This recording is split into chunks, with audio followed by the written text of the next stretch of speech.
I would love for you all to imagine a moment in history where ideas are expanding, people who have lost their voices are finally getting a chance to fight for their rights. That was the Weimar Republic right after the First World War. It was this period where trans individuals were able to finally gather something that had a place in society. A lot of people remember the Weimar Republic for being this moment in time with a very liberal constitution and a very lively social life.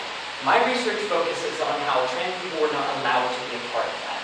They were forced out of this and marginalized not only by society itself, but by the LGBTQ community who feared for their own lives and sought to push them under. So what does this mean for trans people? In the 1920s, they were forced to apply for these documents called trans passports. It was their only way of living in society. They were essentially a secondary class citizen. This is because the LGBTQ movement were afraid of their own rights. They thought that they were starting to apply to this thing called bourgeois respectability. It was this idea that the only way you could convince that the up-and-coming powers that were part of the society is by slowly pushing out anything that wasn't. You were essentially just another middle-class citizen with an extra agenda as part of your identity. You were not just a gay man. You were a second-class. You were a middle-class citizen who just so happened to be gay. But no matter what, trans people could not be a part of that. They were seen as being too confrontational, as being too convoluted, and as being a danger to that whole idea.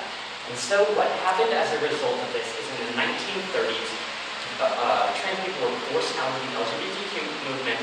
They were pushed into this own identity of themselves known as transvestite, which is anyone who wasn't a part of the traditional gender roles. And they were hunted down by the Nazis. The ISS, the Institute for Sexual Sciences in Germany, was destroyed.